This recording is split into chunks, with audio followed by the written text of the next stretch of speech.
मजा नहीं आ रहा है। हम करते हैं प्रबंध। चलिए देखिए, भारतीय जनता पार्टी का काम है इस देश में जाति के धर्म के नाम पर लोगों को लड़ाकर वोट बटोरना। अब दूसरा क्या चल गया है, ईडी और सीबीआई से डरा के वोट बटोरना। अब तीसरा इलेक्शन कमीशन भी आ गया है, लोगों के वोट काटो चुनाव जीतो, लोगों के वोट काटो चुनाव जीतो। अरे बाप रे, ये तो धोती खोल रहा है। मुझे 2 करोड़ रोजगार का क्या हुआ, इनके पास जवाब नहीं। इन सब 15 लाख का क्या हुआ, इनके पास जवाब नहीं। इन सब बुलेट ट्रेन का क्या हुआ, इनके पास जवाब नहीं। कोई तो जवाब नहीं इनके पास। रोजगार की बात करो, कुछ है नहीं। जवाब का इनके पास एक ही जवाब है कि अपनी ईडी और सीबीआई को भेजो। अब ईडी सीबीआई बंगाल से निकल पंजाब जा चुकी है। अब पंजाब में बड़ा अच्छा सीख रहे हैं। साल में ममता दीदी कह रही थी एक कम्युनिटी को बता दूंगी ना भी तो 12 घंटे में तुमको सबक सिखा देगा। वो कौन कम्युनिटी के बारे में बात कर रही थी ना, वो मुसलमान नहीं था। अरे कहना क्या चाहते हो? लेकिन हिंसा से भी ज्यादा महत्वपूर्ण प्रश्न यह है कि हिंसा का माहौल कौन बना रहा है, माहौल कौन तैयार कर रहा है। मैं जिम्मेदारी के साथ कहना चाहता हूं कि पूरी तरह भारतीय जनता पार्टी तैयार कर रही है। मुझे क्रेडिट नहीं चाहिए। देश के गृह मंत्री जब पश्चिम बंगाल में जाके भाषण में खुलेआम ये कहते हैं कि टीएमसी के गुंडों को उल्टा लटका के सीधा कर दिया जाएगा, तो वो कार्यकर्ताओं को उकसा रहे होते हैं कि अगर हम जीत जाएंगे तो इन्हें सीधा कर देंगे। सही पकड़े हैं। तो चलिए शुरू करते हैं।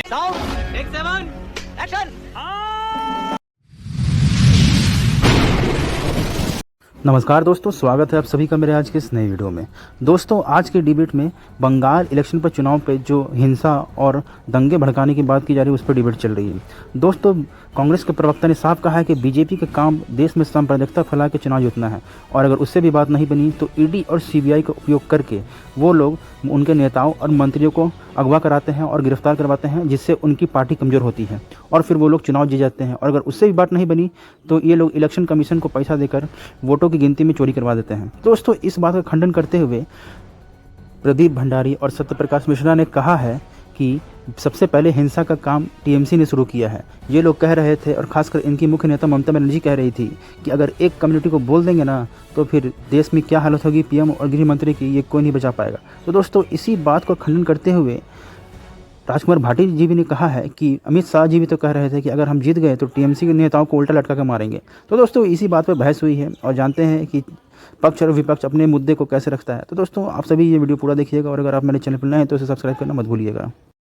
आइए देखते हैं, मजा आएगा। क्या एक ट्रैप जो ये बिछाते रहे, क्योंकि हिंदू वोट कंसोलिडेशन तो हुआ है बंगाल में, क्या ये ट्रैप विपक्ष को इसकी काट खोजने की जरूरत है या नहीं है? अजय, देखिए, भारतीय जनता पार्टी का काम है इस देश में जाति के धर्म के नाम पर लोगों को लड़ाकर वोट बटोरना। बात तो सही है। अब दूसरा क्या चल गया है, ईडी और सीबीआई से डरा के वोट बटोरना। अब तीसरा इलेक्शन कमीशन भी आ गया है, लोगों के वोट काटो चुनाव जीतो, लोगों के वोट काटो चुनाव जीतो। पश्चिम बंगाल के चुनाव के अंदर 27 लाख वोट लोगों को वोट के अधिकार से वंचित कर दिया। बाबा साहब डॉक्टर बी आर अम्बेडकर ने सबको वोट का अधिकार दिया था। भारतीय जनता पार्टी ने कहा 27 लाख लोगों को वोट का अधिकार नहीं देंगे, उनका वोट का अधिकार छीन लिया। ईडी सीबीआई भेजे, रेड भेजे और इन्होंने ये करने का काम किया, चुनाव जीतने का काम किया। तो मैं कहना चाहता हूं कि इनके ट्रैप पे कोई नहीं फंस रहा। पश्चिम बंगाल में आप नहीं कह सकते कि ममता जी को हिंदू ने वोट नहीं दिया होगा, ये कोई डिफाइन नहीं कर सकता, मैं भी नहीं, आप भी कर सकते। अरे बाप रे, ये तो धोती खोल रहा है।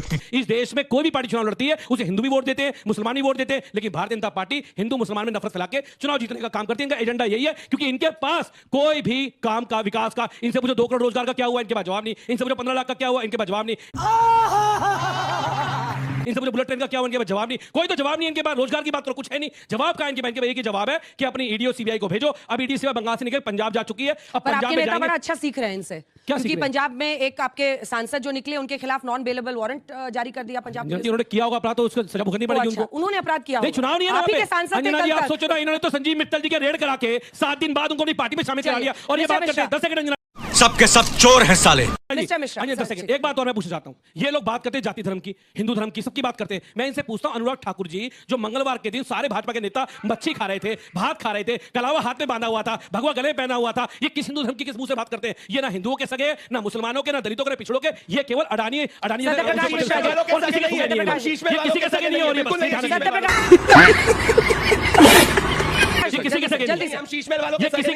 रही। मछली खाने पर पूछ रहे हैं ठाकुर जी, खाका के वीडियो डाल रहे थे, इनके नेता सब वीडियो डाल रहे थे। मेरी बारी। हाँ, आप ही की है। देखिए, मैं बड़ा खुश हूं। मैं क्यों खुश हूं? मैं ऐसे प्रवक्ता को देखकर खुश हूं, इनके उठाए मुद्दों को देखकर खुश हूं। ये बजाते रहे ये डमरू। इस देश की जनता इनसे ज्यादा समझदार है, क्योंकि उन्होंने मारा है करारा ऐसा छक्का कि हर राज्य से निपटा दिया है। अभी केरला में क्या हुआ? अभी आते तमिलनाडु में क्या हुआ? नहीं, केरला पे आ रहे हैं। केरला में कम्युनिस्ट का स्वभाव वही है, वो दिखता वहां से कम्युनिस्ट है, लेकिन वो मुस्लिम लीग के साथ कौन बनाया है सरकार? किसकी सरकार है? वो मुस्लिम लीग कौन है? वो वही है जो भारत विभाजन के गुनहगार वाला मुस्लिम लीग है। वो अलग साले का खोपड़ी तोड़ साले का मुस्लिम लीग नहीं है। इस पर कांग्रेस कुछ बोलेगी नहीं। बंगाल में ममता दीदी कह रही थी एक कम्युनिटी को बता दूंगी ना भी तो 12 घंटे में तुमको सबक सिखा देगा। वो कौन कम्युनिटी के बारे में बात कर रही थी ना? वो मुसलमान नहीं था। खाओ माँ कसम। अरे मनमोहन सिंह इस देश के प्रधानमंत्री थे, रिटायर होते होते कहेगा इस देश के संसाधनों पे क्या हिंदुओं का हक बोल के कहते हैं मुसलमानों का? पता नहीं, याद नहीं होगा इनको। मुसलमानों का कहा था उन्होंने। ये तेलंगाना का ये आदमी वो बोलता रहा कांग्रेस मतलब मुसलमान, इनको तो मान लेना चाहिए, कांग्रेस मुसलमान ब्रैकेट लेकर के घूमना चाहिए। आप प्रवक्तागण बहुत सही है, आप कह रहे हैं ना हनुमान चालीसा पढ़ेंगे, आपको वोट के चक्कर में अपने पूंछ में आग लगाने पड़ जाए वो भी लगा के आप घूमेंगे, इसमें मुझे कोई शक नहीं है। एक बात समझ लीजिए, मणिपुर सदियों चल रहा की, है। अभी आता हूं मणिपुर पे, चलिए आपका मणिपुर जवाब देता हूं। Armed force special power act उस पूरे स्टेट में सदियों से लगा रहा है, वो स्टेट शुरू से डिस्टर्ब रहा है, वहां पे आतंकवादी समस्या रही है।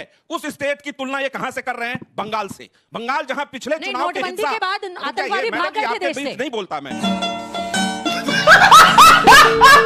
नोटबंदी बंगाल के पिछले चुनाव की हिंसा की तस्वीरें सबने देखा है। अभिषेक सरकार सबको याद होगा, गैंग रेप में होटल बुक करके गैंग रेप करना। ओप इंडिया के संपादक का पूरा इंटरव्यू जाकर पढ़ लीजिए, जिनके 80,000 परिवारों को बंगाल से पलायन करना पड़ा। और अभी देख लीजिए ना बंगाल, शिवेंदु अधिकारी जिसने ममता बनर्जी को हराया है, उसके पीए को गोली मार दी गई। किसने मरवाया? कौन है वो लोग? इसमें जरूर कोई टीएमसी का बड़ा आदमी शामिल होगा, ऐसे नहीं मारा जा सकता।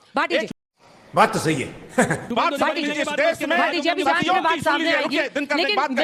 मुझे कहने दीजिए, सदियों की ठंडी बुझी आग सुगबुगा उठी, मिट्टी सोने का ताज पहन इठलाती है। दो राह समय के घर घर का नाद सुनो, सिंहासन खाली करो ममता की जनता आती है।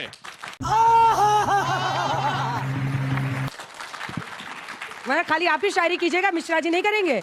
अब भाटी जी ये बताइए, देखिए इसको पॉलिटिकली एनालाइज करने की जरूरत है। ये सिर्फ हिंदू मुस्लिम नहीं है, उससे ज्यादा है। जब इस तरह के बयान दिए जाते हैं कि एक कम्युनिटी को बोल दूंगी तो आप देख लेना क्या हो जाएगा, मेरे दिल में काबा है आंखों में मदीना है, उस वीडियो को बड़ा वायरल किया गया एक एमपी के, तो एक असुरक्षा की भावना फैलाई जाती है। फिर सुरक्षा के लिए लोग एक पार्टी को खोजते हैं और वो बीजेपी कहती है कि हम तुम्हें संरक्षण देंगे, हम सुरक्षित रखेंगे। ये चिंता का विषय होना चाहिए या नहीं विपक्ष के लिए? भाटी जी। नहीं, आपने बिल्कुल बात तो सही है।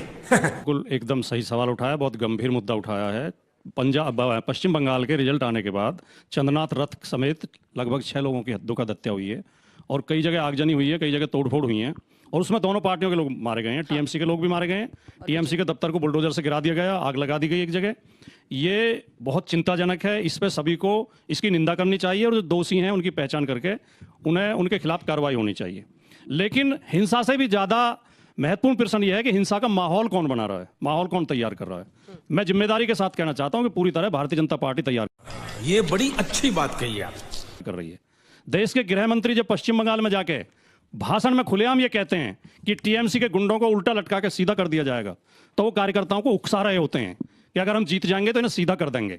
वहां पर शुवेंदु अधिकारी और आसाम में हेमंत बिस्व शर्मा जिस तरह के भाषण दे रहे हैं, जिस तरह खुलेआम हिंदू मुसलमान कर रहे हैं, शुवेंदु अधिकारी ने तो ऐलान कर दिया कि सबका साथ सबका विकास को साइड बनर्जी जो 4 तारीख को कह रहे थे कि कौन बाप बचाएगा तुमको, वो क्या कर रहा था? जली ना, तेरी भी जली ना। आपको सुनाई नहीं दिया? उस दिन कान में तेल जमा के बैठे थे। वो जहांगीर जो बोल रहा था कि अजय पाल शर्मा को बता देंगे, कान में तेल जम गया था आपके। हिंसा टीएमसी ने शुरुआत करी है, बीजेपी ने कभी हिंसा की शुरुआत नहीं करी। आप